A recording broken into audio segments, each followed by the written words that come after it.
Muy buenos días, amados hermanos. Hoy domingo 19 de septiembre le damos la más cordial bienvenida a todos los que nos acompañan en este culto de celebración. Pues estamos contentos porque ahora les vamos a anunciar de que nuestros cultos presenciales se reinician pues el día domingo 3 de octubre. Definitivamente el domingo 3 de octubre estamos reiniciando nuestros cultos presenciales. Ya la población ha sido pues, vacunada en un buen porcentaje, están vacunando a nuestros jóvenes, por tanto, pues el riesgo sobre las consecuencias de contraer el virus, pues se minimiza eh, y es oportunidad pues también para darle gracias a Dios por ello y podamos estar juntos nuevamente a partir del domingo 3 de octubre. Como dijimos, no hay nada que reemplace un culto presencial. Estamos seguros de que la iglesia también responderá y que estaremos juntos nuevamente alabando, glorificando, exaltando a nuestro Dios eh, de una manera presencial, no juntos en nuestro local de la Avenida Castellana 212, Santiago de Surco, a una cuadra del Óvalo Higuereta. Así que, pues, estamos con mucha expectativa para este día y también pedimos a la iglesia de que oren, porque ese día pues será de sentimientos encontrados, realmente será un tiempo de mucho gozo, de alegría, de podernos ver también al cabo de mucho tiempo. Eh, Vamos a tener que respetar los protocolos, eh, pero siempre pues nos estaremos mirando y dándonos alguna palabra de consuelo, de ánimo y de esperanza. Así que hay mucha expectativa y estemos orando por este tiempo maravilloso. Así que en esta oportunidad vamos a seguir pues enseñando el libro de Mateo. Ya estamos ingresando al capítulo 10. Poco a poco hemos ido avanzando en la enseñanza de este libro que nos ha cautivado nuestro corazón realmente sobre toda la enseñanza que hay en ella, ¿no? Así que vamos a continuar, vamos a orar. Padre Santo, en el nombre de Jesús te damos gracias por este tiempo, gracias por este día, gracias Señor porque nos has llamado para poderte servir, gracias por ese tremendo privilegio, Señor, de poderte servir. Gracias también, Señor, porque a través de la obra de Cristo Jesús, pues nos das salvación, nos justificas, nos redimes, nos santificas, Señor, nos das una nueva vida, nos das la vida eterna. Gracias, bendito Dios, gracias por Jesucristo.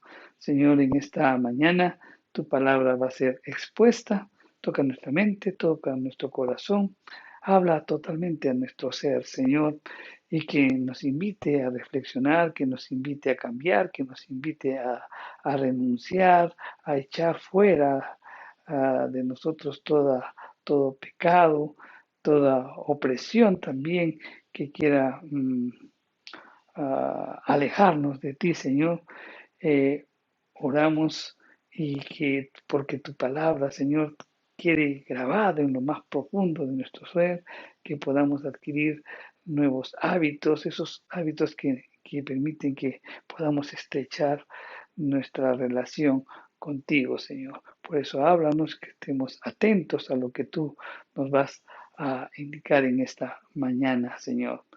Padre, que sea tu Santo Espíritu hablándonos directamente a nuestro corazón y Señor, que quede anidado, que eche raíces y que llevemos fruto de arrepentimiento.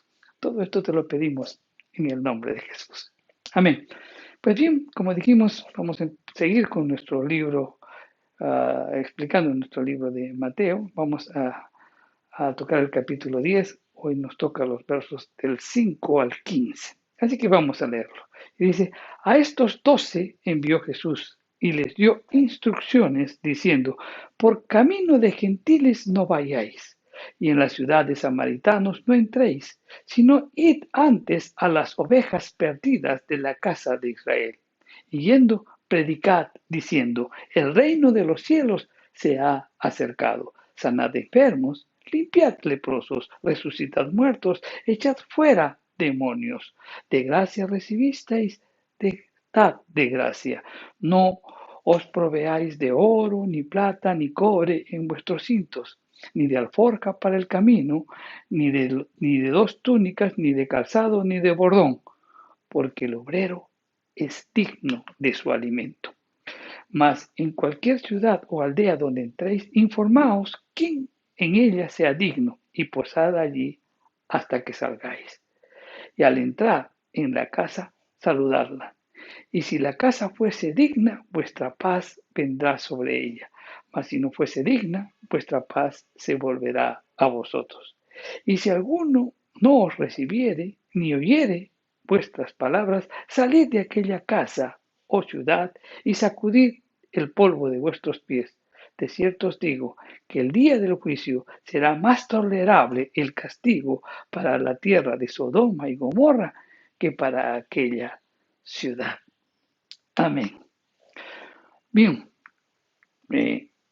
a manera de introducción podemos ver este llamamiento divino, ¿no? que Jesús les hace a sus discípulos.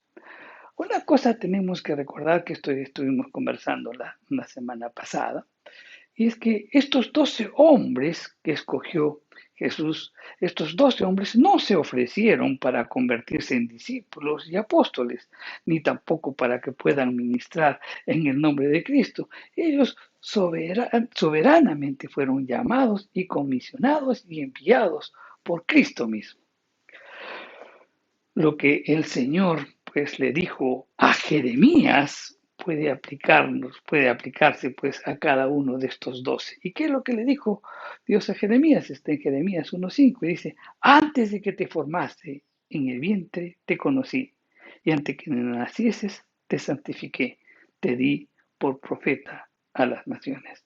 O sea, para Dios no hay nada que Él no conozca. Desde antes de que nosotros naciéramos, Él ya nos conoció. Y si Él nos ha llamado a salvación, es porque Él ya dispuso desde antes de la fundación del mundo. Cuando leemos este pasaje, también este pasaje similar, ¿no? En el Evangelio de Marcos, podemos ver de que Jesús envió a los discípulos de dos en dos. Eso está en Marcos, en el capítulo 6, los versos del 7 al 9. Ahora, la comisión para un servicio a Dios es bueno que se haga pues en equipo, ¿no? Porque así podemos ayudarnos mutuamente, podemos levantarnos, podemos consolarnos, podemos animarnos mutuamente. Salomón lo expresó también en el libro de Eclesiastés. En el libro de Eclesiastés, en el capítulo 4, en los versos del 9 al 10, dice, mejores son dos que uno, porque tienen mejor paga de su trabajo. Porque si cayeren, el uno levantará a su compañero. Pero hay del solo, que cuando cayere, no habrá segundo que lo levante. Bien, entonces los envía de dos para que se puedan animar, para que se puedan pues fortalecer también en cada una de las actividades que tenían que realizar llevando el Evangelio. Ahora bien, esta misión que iban a llevar a cabo de proclamar el Evangelio no iba a ser nada fácil, ¿no? La oposición contra Jesús se había desatado en esa época. Los líderes religiosos procuraban insistentemente pues impedir su ministerio. Por tanto, los comisionados por él encontrarían pues rechazo y también dificultades.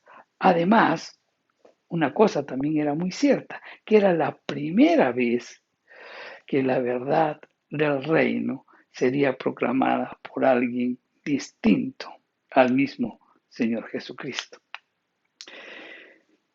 El llamado y el envío de parte de Dios para su pueblo hoy en día no es tan directo como en este caso, ¿no?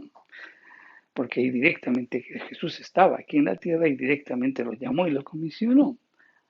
Hoy, pues, cuando para que Dios pueda levantar o para que Dios levante y envíe a sus mensajeros o los ponga al ministerio, no es en forma tan directa como en esa época, ¿no? Pero entonces uno dice, ¿y cómo puedo saber yo si soy llamado al ministerio o no? Eh, Hay algunas pautas que podemos dar a conocer que nos puedan ilustrar mejor esto. Hay 3 criterios que pueden ayudar pues a un creyente a decidir si está llamado o no al servicio del Señor. En primer lugar, si tú tienes un fuerte deseo de servir al Señor. Entonces, eso es un aspecto que te puede indicar que estás llamado al servicio, ¿no es cierto? Ahora bien, es importante también que la persona que tiene ese deseo tenga pues una comunión con el Señor, y que esté caminando con Él, porque mientras más cerca caminemos con el Señor, podremos estar seguros de que nuestros deseos son sus deseos. Por otro lado, también otro aspecto es la confirmación de la iglesia, ¿no? Porque esta persona que siente un deseo también debe contar con el aliento y con el apoyo de otros creyentes. Ahora, si no tiene ese apoyo, entonces creo que tendría que evaluar sus sentimientos. Y por otro lado, también la oportunidad que Dios dará. Miren, cuando una persona tiene un fuerte deseo de ministrar y además cuenta con el apoyo de los creyentes, mi querido hermano, Dios abrirá una clara puerta de servicio, así como lo hizo con Pablo, ¿no? En 1 Corintios 16, 9. Ahora, bien, volvamos entonces a los 12 que fueron llamados y que fueron enviados por mandato directo verbal de Jesús. Su voluntad para ellos fue específica y también inconfundible. Directo fue el Señor y les dijo, y también les dio instrucciones muy claras. Esta fue la primera expedición, ¿no? A la que fueron enviados. Y las instrucciones de parte de Jesús, como dijimos, pues fueron claras, precisas, y las vamos a desarrollar en el presente mensaje, con la ayuda y la intervención del Espíritu Santo. Lo que vamos a desarrollar en este mensaje es que Jesús les dio instrucciones a sus discípulos en primer lugar para que vayan a los perdidos de la casa de Israel. En segundo lugar, que deberían predicar que el reino de los cielos está cerca. Tercero, que tenían que ministrar compartiendo con liberalidad. Eso lo dice en el verso 8. También las instrucciones del Señor fueron de que vayan con fe y que no se preocupen de la provisión. Eso está en los versículos del 9 al 10. También las instrucciones del Señor fueron claras en donde dice, busquen un buen anfitrión. Eso es en el verso 11.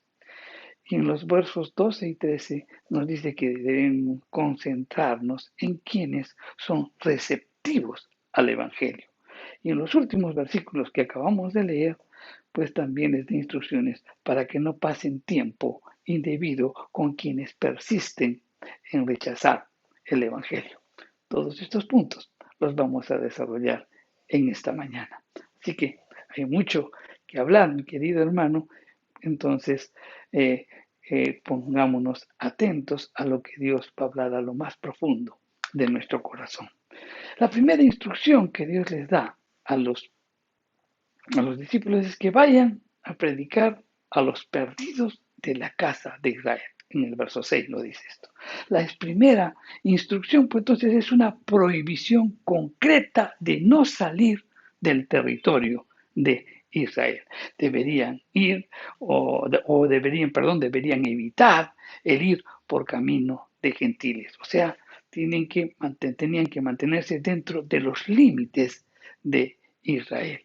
Tampoco podrían entrar en las ciudades de los samaritanos. ¿Por qué? Porque eran un pueblo mezclado de raza y de religión con quienes había enemistad. A ellos tampoco. Pues les dio instrucciones o a los discípulos les dio instrucciones que no vayan a esos lugares. Entonces, ¿qué podemos deducir de lo que acabamos de afirmar? Que la misión evangelística estaba limitada en ese momento a Israel nada más. Y estas instrucciones estuvieron vigentes aún después de la resurrección de Cristo. En Romanos 1:16, Pablo nos dice que el evangelio era primeramente al judío y también al griego, ¿no? O sea, bien, estas limitaciones que el Señor les dio a los 12, ¿no? de predicar solo en Israel, no iban a persistir indefinidamente. ¿Por qué? Porque el Salvador, o sea, Jesús, era para alcanzar a todos los pecadores. Por tanto, todos los pueblos deberían ser alcanzados con el Evangelio, ¿no? Entonces, en el tiempo de Jesús fue un ministerio limitado. Jesús mismo establecería posteriormente la evangelización universal, ordenando a ir a todo el mundo con el Evangelio, haciendo los discípulos a todas las naciones. Y eso está en Mateo, en el capítulo 28, los versos del 19 al 20. Y dice, por tanto, id y haced discípulos a todas las naciones, bautizándolos en el nombre del Padre, del Hijo y del Espíritu Santo, enseñándoles que guarden todas las cosas que os he mandado. Y aquí yo estoy con vosotros todos los días hasta el fin del mundo. Entonces, había que hacer discípulos a todas las naciones. Y también, pues, los apóstoles y luego los cristianos deberían ser testigos de Cristo, ¿no? En todo el mundo, conforme lo dice Hechos en el capítulo 1, el verso 8. Entonces, ¿cuál es la enseñanza que podemos rescatar en esta prohibición, ¿no? O esta primera instrucción que Jesús les da a los discípulos? Mira, mi querido hermano, los llamados al ministerio no son libres de ir a donde quieran, sino al lugar donde Cristo determina. La libertad, mi querido hermano, no consiste en hacer lo que uno desee, sino en hacer lo correcto, en ir o hacer lo que realmente se deba hacer. La libertad de un ministro consiste en sujetarse a la voluntad del Señor, no para hacer lo que tú quieres. La oración diaria de todo ministro debería ser, Señor, ¿qué quieres que haga? Miren, veamos qué pasó con Pablo. Esto está en el capítulo, en Hechos, en el capítulo 16, los versos del 6 al 10, y dice, y atravesando Frigia y la provincia de Galacia, les fue prohibido por el Espíritu hablar la palabra en Asia. Y cuando llegaron a Misia, intentaron ir a Bitinia, pero el Espíritu no se los permitió. Y pasando junto a Misia, descendieron a Troas. Y se le mostró a Pablo una visión de noche. Un varón macedonio estaba en pie, rogándole y diciéndole, pasa a Macedonia y ayúdanos.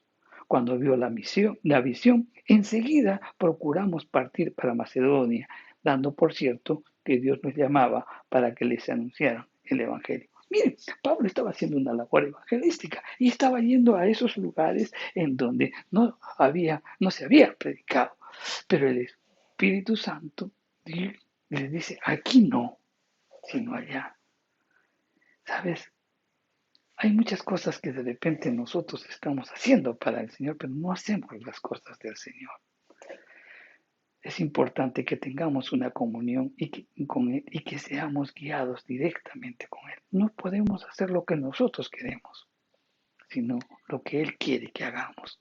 En eso consiste la libertad. Así que tengamos una comunión con el Señor y que Él nos dirija, que Él nos guíe. Total dependencia de Él. Amén.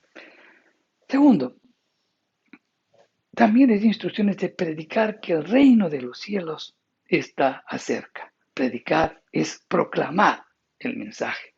Entonces, los apóstoles eran comisionados, ¿no?, de Jesús. Es decir, pues se convirtieron en heraldos de su mensaje de salvación. Son enviados estos 12 apóstoles con una misión que limita y condiciona su actividad, porque los apóstoles no podían proclamar sus propias ideas o las ideas de otros. No podían dedicar el tiempo de la misión también a otra cosa. Tenían que llevar el mensaje de salvación a las ovejas perdidas de Israel. Mi querido hermano, el Señor envía y señala la misión, así como también el mensaje a proclamar. El mensaje simplificado por Mateo claramente lo da a conocer con la expresión el Evangelio de los cielos se ha acercado. Este mismo mensaje o este mensaje que deberían proclamar los apóstoles era el mismo que había anunciado Juan el Bautista. Y también era el mismo mensaje que Jesús proclamó al iniciar su ministerio. El Evangelio, mi querido hermano, como es un mensaje procedente de Dios, es invariable y es el mismo siempre. Los que son enviados no pueden tener un mensaje diferente del que proclamó quien los envió. Ellos comprenden el mensaje y lo proclaman del mismo modo que Jesús lo había hecho. Ahora bien, entonces la pregunta es, ¿qué proclama el Evangelio? ¿Verdad? Ok, el Evangelio proclama, en primer lugar, que la salvación es por gracia, es por la gracia de Dios, mediante la fe en la obra de Cristo Jesús en la cruz, porque a través de su obra tenemos redención, tenemos justificación, tenemos santificación, etcétera, etcétera. El Evangelio también proclama que el hombre es incapaz de alcanzar salvación por sí mismo. No puedes alcanzar la salvación así hagas la mejor de las obras. La salvación no se alcanza por obras. La salvación es meramente por gracia. El Evangelio afirma que Dios se ha acercado y la salvación procede de Él. El Evangelio proclama que es poder de Dios para salvación para todo aquel que en Él cree. Y el Evangelio proclama también que toda iniciativa de salvación parte siempre de Dios y no del hombre. Es un mensaje que proviene de Dios y por tanto, pues, puede tener el calificativo de mensaje eterno o de evangelio eterno, como lo dice en Apocalipsis, en el capítulo 16, el verso 4. El mensaje del Evangelio que los apóstoles predicaron, tanto al comienzo con Cristo, como posteriormente después de su ascensión, les fue revelado por Jesús mismo. Entonces, ¿qué quiere decir esto? Que cualquier desviación del Evangelio, que fue comunicado por Jesús mismo debe ser rechazado. Cualquier desviación. Así también debe ser, pues, rechazado toda añadidura, por sencilla que sea, cualquier disminución también del Evangelio, por inocente que parezca, debe ser rechazado, porque así se está variando el mensaje divino que afecta, pues, la base de la fe para salvación. Por otro lado, también el Evangelio de la gracia no exime al hombre de su responsabilidad personal. Por tanto, el hombre solo se salva por gracia, pero se pierde por desobediencia o rebeldía al no aceptar y creer la justicia de Dios en Cristo Jesús.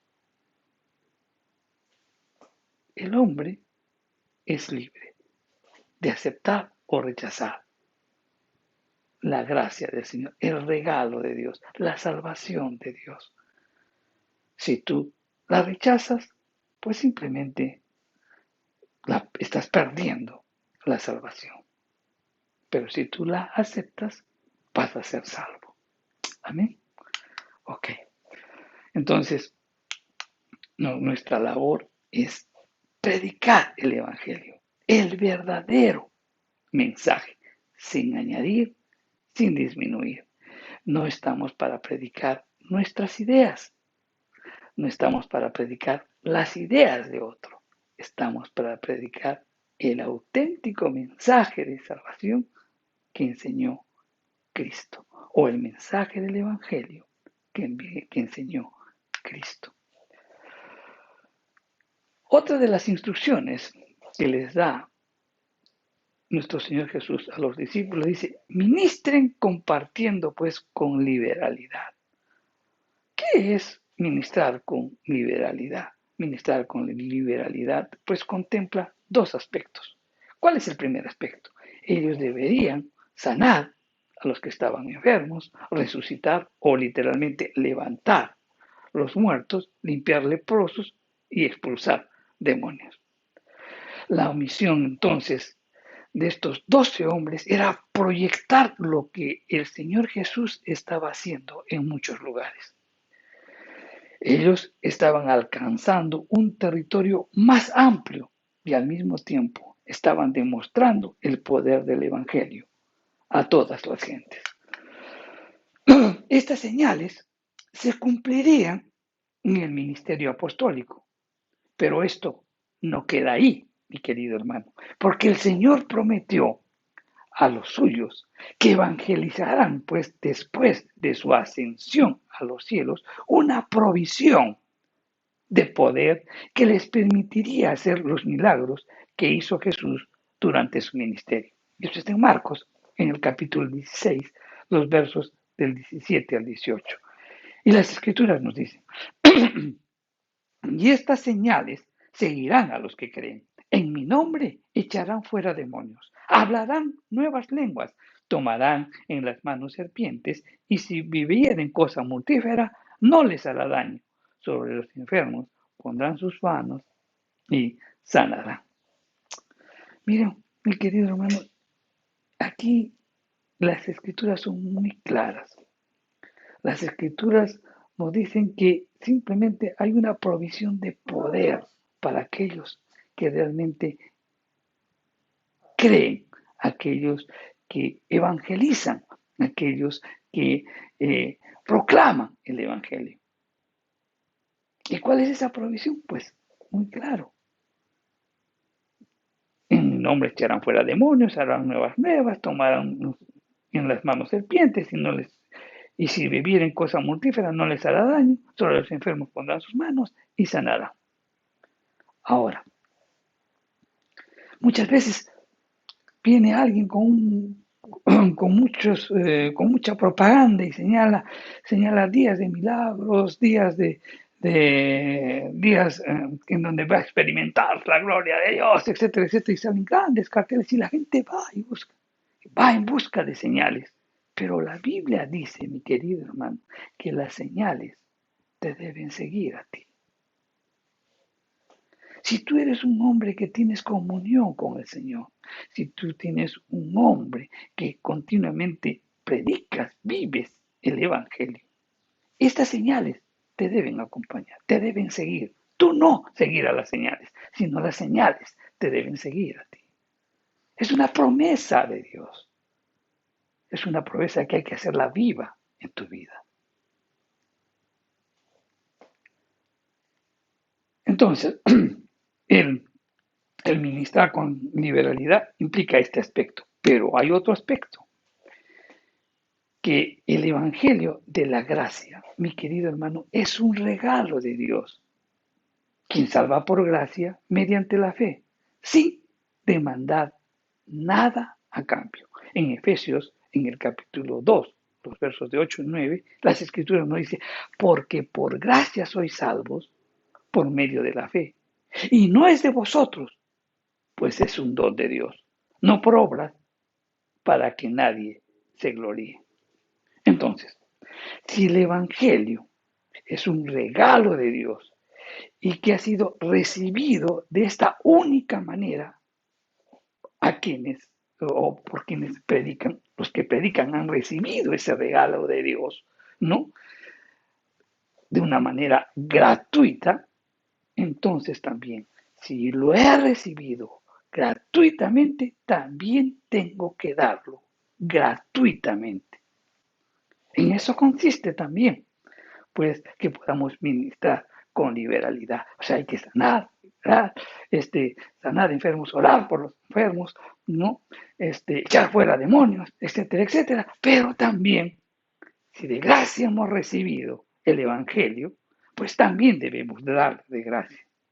El pecado de comprar o vender aspectos de la gracia se conoce como simonía, tomando el nombre de Simón el Mago, que quiso comprar el poder del Espíritu con dinero que ofreció al apóstol Pedro. Vamos a leerlo. Está en Hechos en el capítulo 8, los versos del 18 al 24.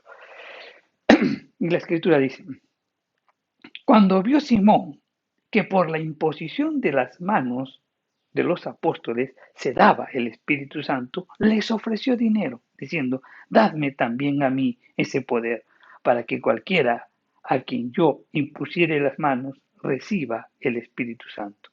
Entonces Pedro le dijo, tu dinero perezca contigo, porque has pensado que el don de Dios se obtiene con dinero. No tienes tu parte ni suerte en este asunto, porque tu corazón no es recto delante de Dios. Arrepiéntete, pues, de esta tu maldad y ruega a Dios si quizás te sea perdonado el pensamiento de tu corazón, porque en hiel de amargura y en prisión de maldad veo que estás. Respondiendo Simón dijo, rogad vosotros por mí al Señor, para que nada de lo que me habéis dicho venga sobre mí. Entonces, tenemos que predicar el Evangelio gratuitamente. ¿Por qué? Porque lo hemos recibido gratuitamente.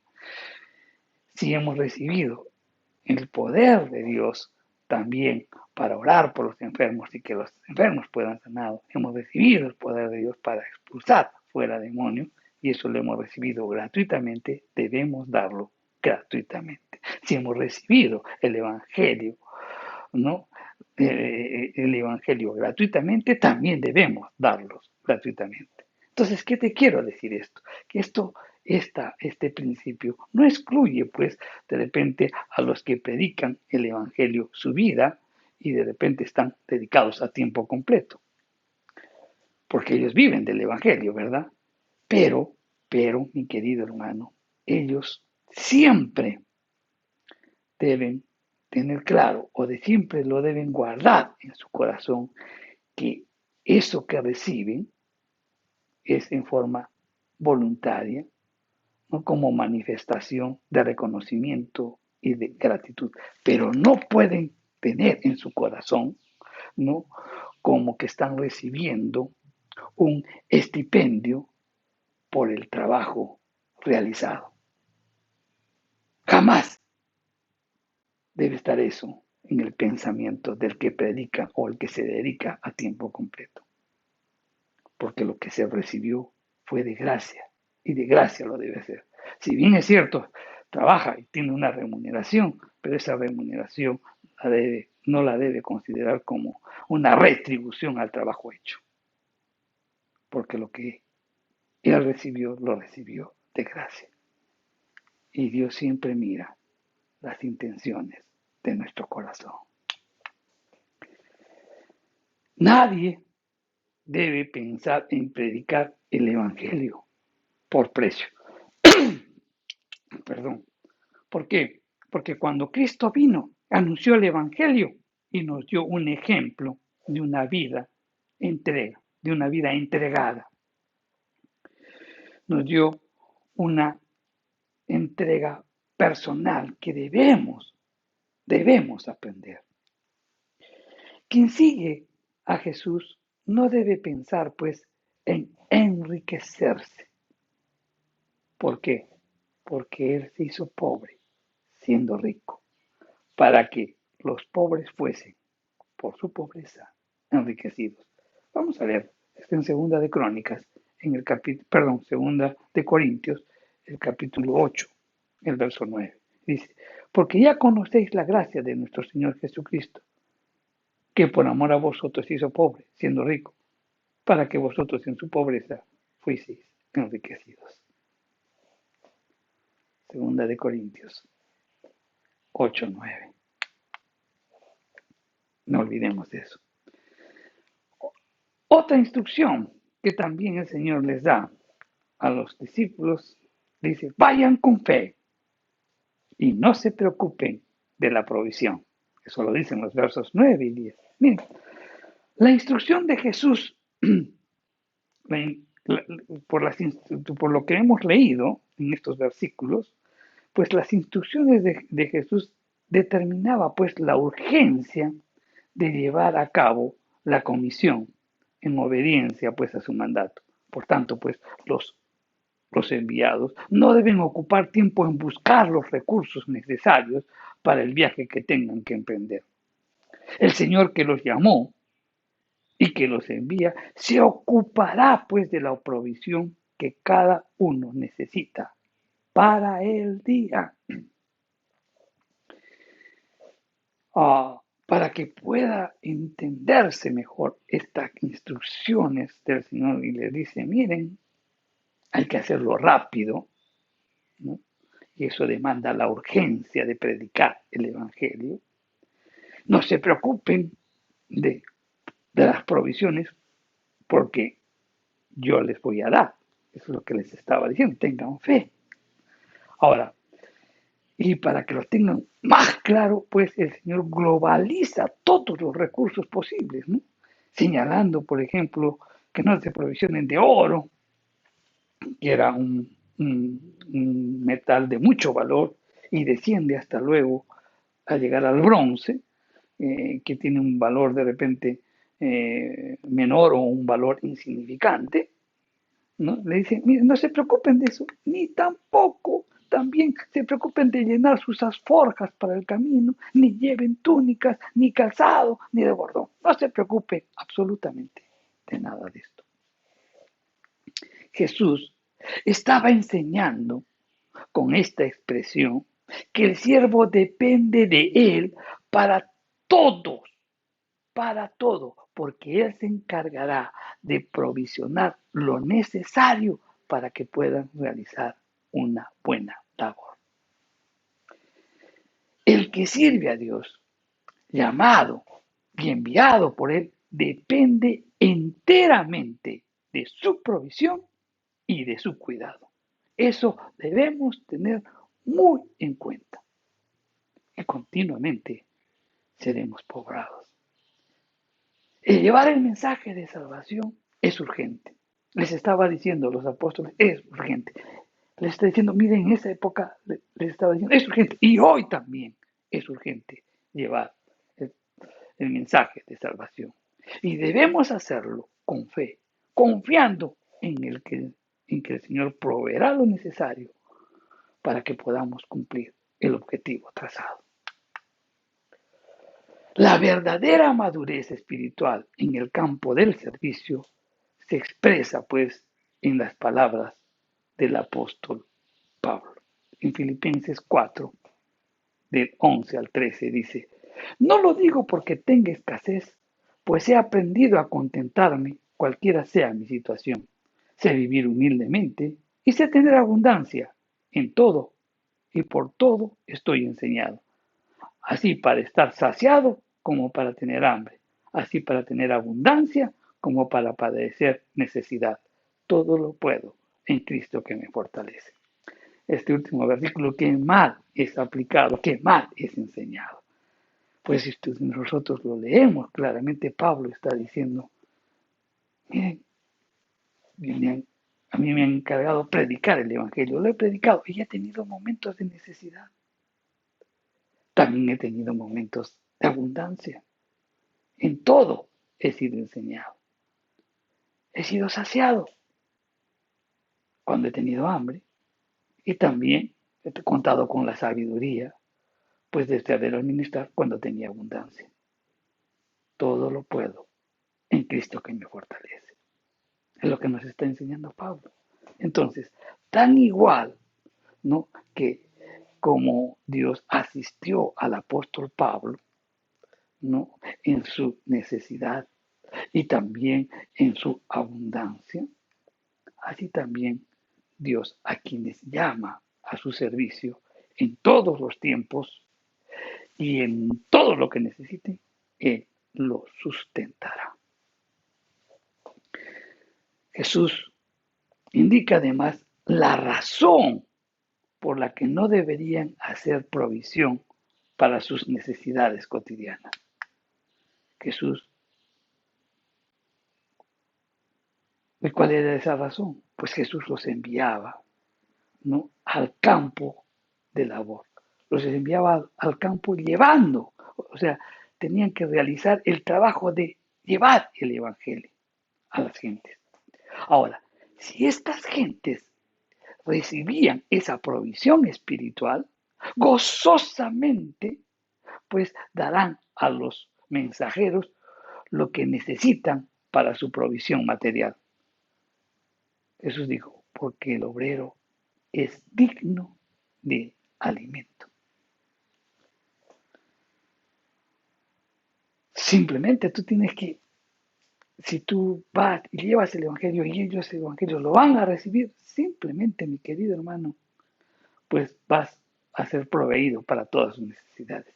Yo me acuerdo mucho que en algún momento, cuando estaba iniciándome en los caminos del Señor, cuando estaba afirmándome en los caminos del Señor, fuimos a predicar el Evangelio y nos fuimos por León de Huánuco, ¿no? La zona de León de Huánuco a 2 horas, o 2 horas o 3 horas de Huánuco, muy adentro, a un pueblito, ¿no?, en donde están conchositas todavía vivían, y nos alojamos ahí. Un frío terrible, pero ahí estábamos, ¿no? Estuvimos en una casita que nos proveyeron y estuvimos ahí. Nos levantamos temprano también, el agua sumamente helada, pero trabajamos ahí. Predicamos, ministramos. Esa noche realmente visitamos a todos los lugares cercanos de por ahí. En la noche tuvimos una reunión maravillosa predicando el Evangelio. Y al día siguiente, pues nos ofrecieron una pachamanca, me acuerdo. Y al momento de retirarnos, Dios mío, nos faltaban manos para recibir todo lo que nos daban. Y nosotros queríamos decirles, no, pero nos daban que brazuelos de cordero, que el queso, y vinimos con las manos totalmente llenas. Y se cumple lo que dice. el obrero es digno de su alimento. ¿Sabes?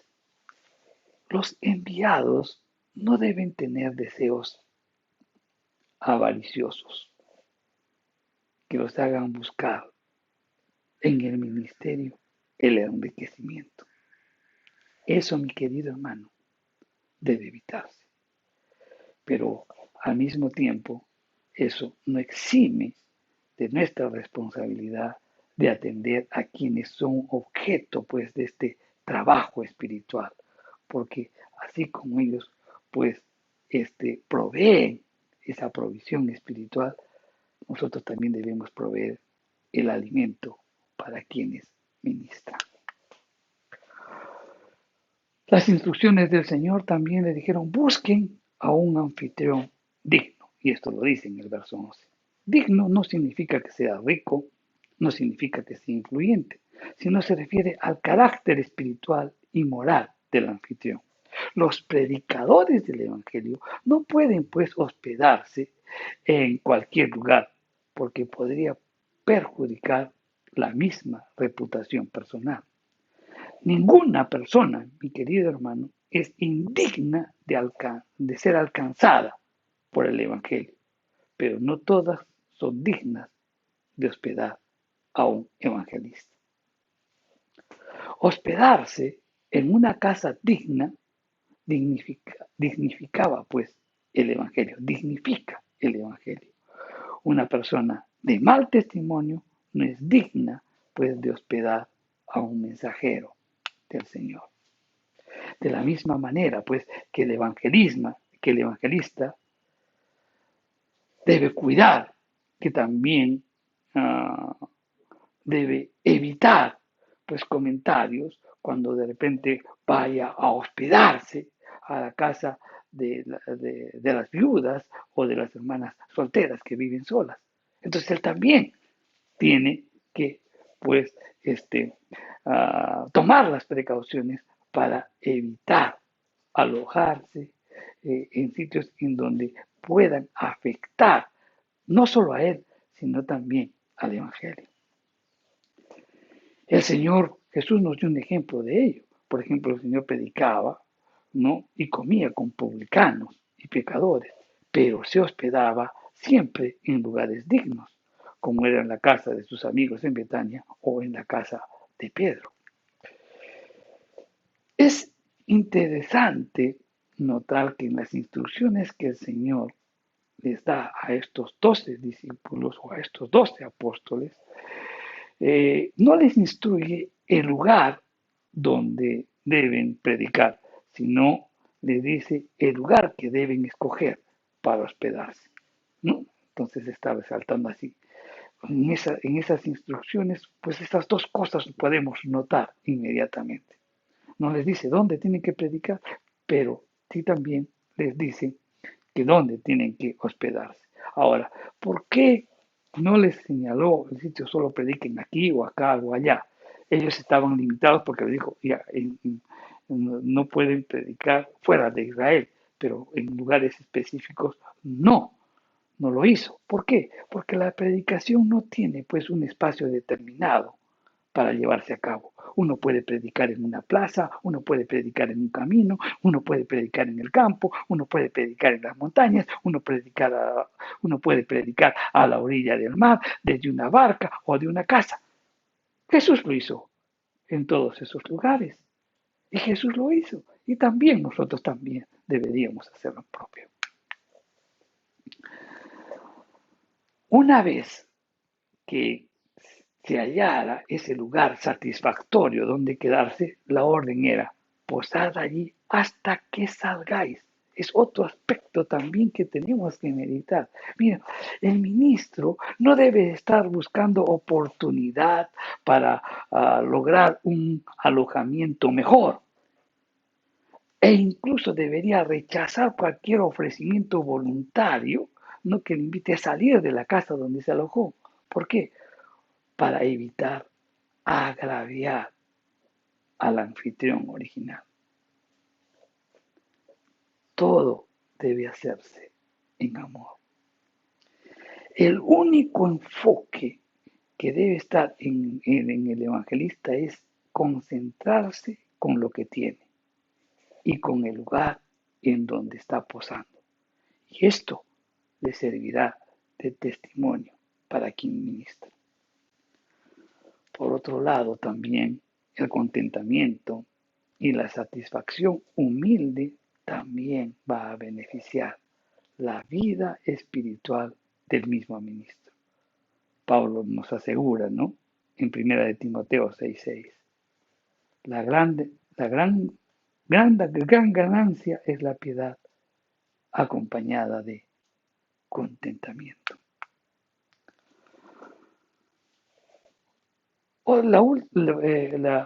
La penúltima instrucción que Jesús les da a los discípulos es: concéntrense en quienes son receptivos al Evangelio. Y eso está en los versos 12 y 13. Y este principio nos indica que hay que concentrar el esfuerzo en aquellos que son receptivos al Evangelio. Dios no llama a sus siervos a ministrar solo el Evangelio donde se recibe al instante y de repente con entusiasmo el Evangelio. ¿Por qué? Porque existen muchos lugares donde se ministra y los residentes o los residentes en esas zonas son reacios a aceptar el Evangelio, ¿no?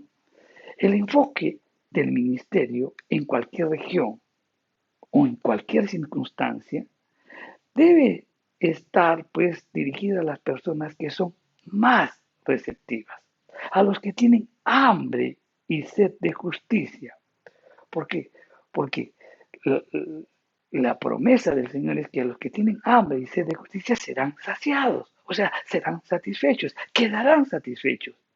Y el ministro fiel debe entregarse de una manera y total y con total libertad, ¿no? En alimentarlos con la palabra del Señor. El mandato divino es que el Evangelio se predique primero a quienes más lo quieren. ¿Por qué? Porque porque no solamente lo merecen, sino que son los que con mayor probabilidad ellos van a creer y van a ganar a otros para el Señor. O sea, va a haber un efecto multiplicador. Recordemos esto. Quien no recibe bendición, recibirá juicio.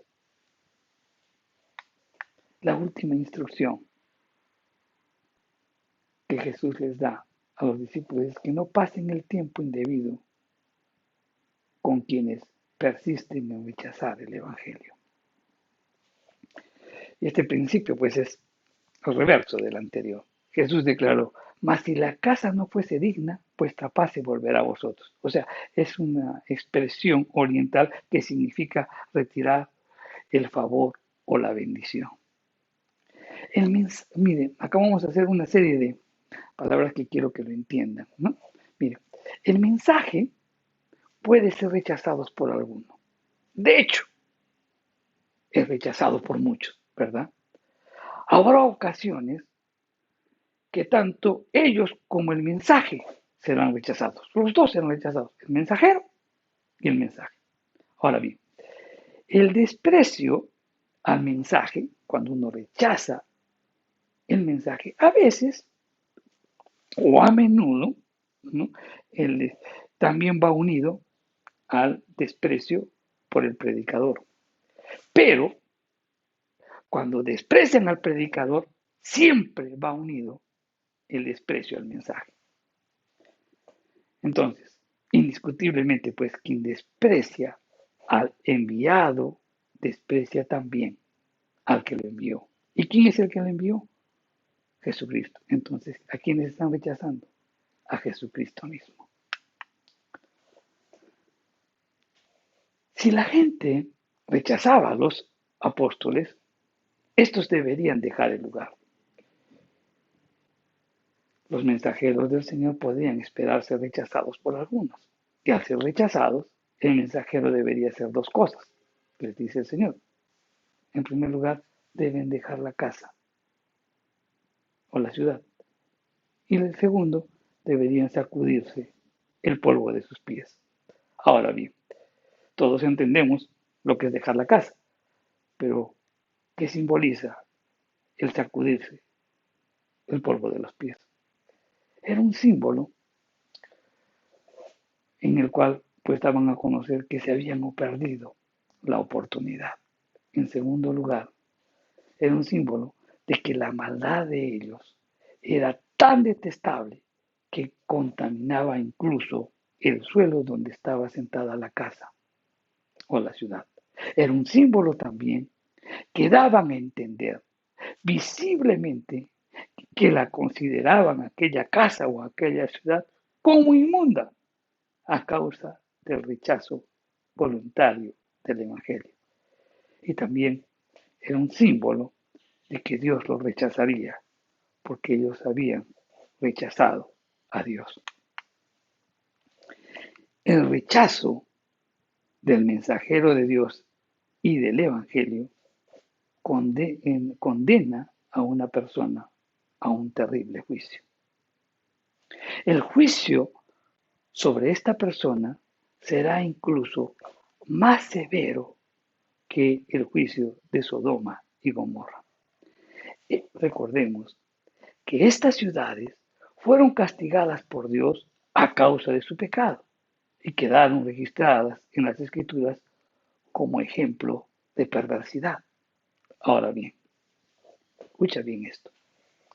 Las acciones abominables que cometieron los habitantes de Sodoma y Gomorra, que dio lugar al juicio, no pueden compararse en dimensión con el rechazo voluntario del Evangelio de salvación por gracia que anuncian los enviados de Jesús.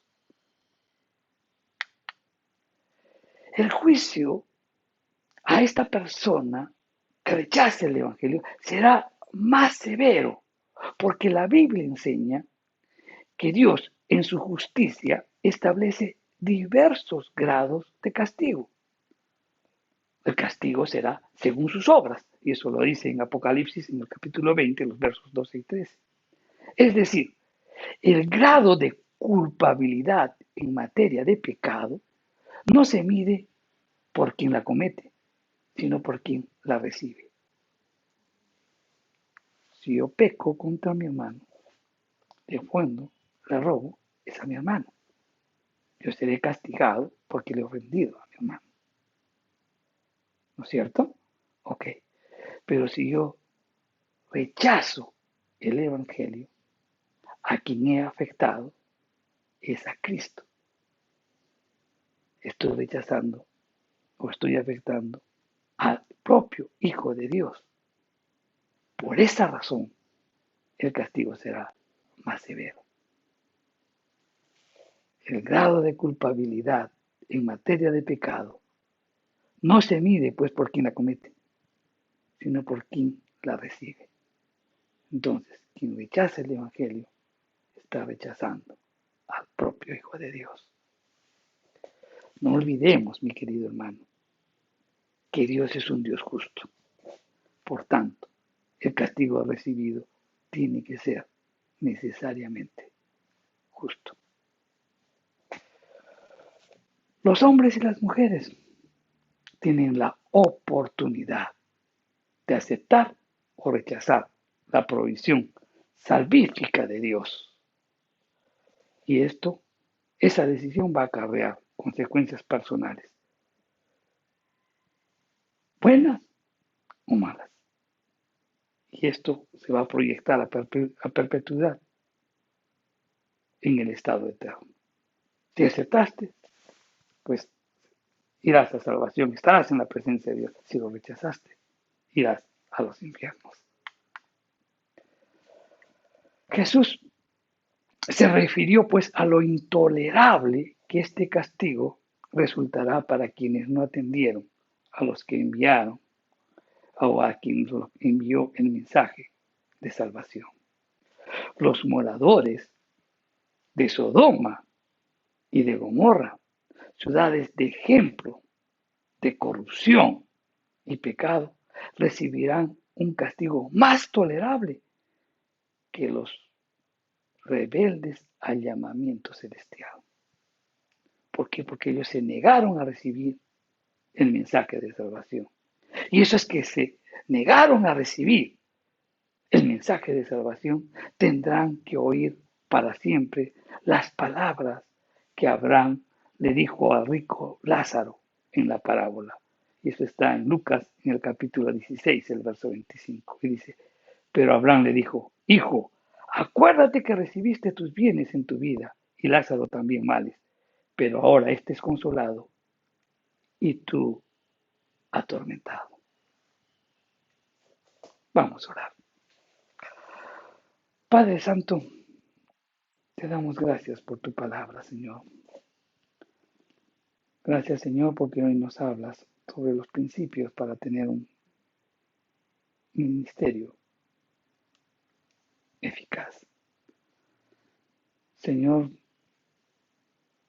tú nos has llamado, nos has puesto para predicar el Evangelio, no para que anunciemos nuestras ideas o las ideas de otros, sino tu Evangelio para que no lo alteremos, ni que quitemos ni que añadamos nada.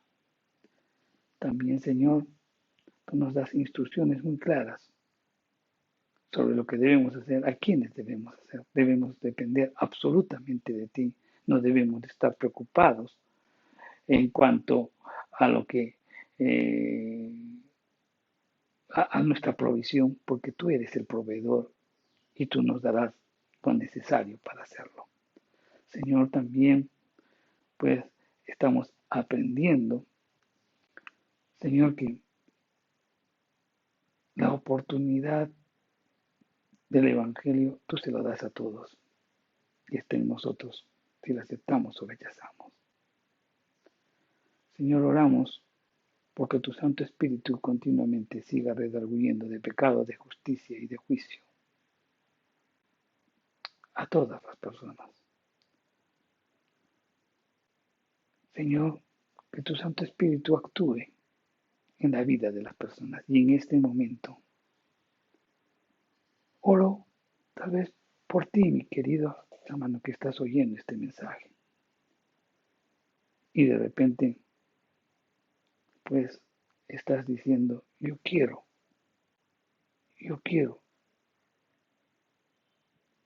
que Jesús entre en mi corazón. Yo quiero aceptar el regalo de Dios. La salvación es por gracia. Lo único que tienes que hacer es creer en la obra de Cristo. Tal vez no la entiendas aún, no entiendas la profundidad de ello, pero ten ese deseo profundo en tu corazón de poder conocer más y que Él gobierne tu vida. Abre tu corazón y dile, Señor Jesús, entra en mi corazón, te quiero conocer. Sé que tú has muerto en la cruz por mis pecados, aún no lo entiendo.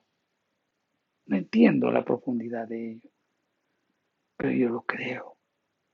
Quiero que entres y seas el Señor de mi vida. Perdona mis pecados y ayúdame a vivir una nueva vida. Señor, si tú hiciste esta oración, ten la seguridad de que tu vida experimentará un cambio significativo.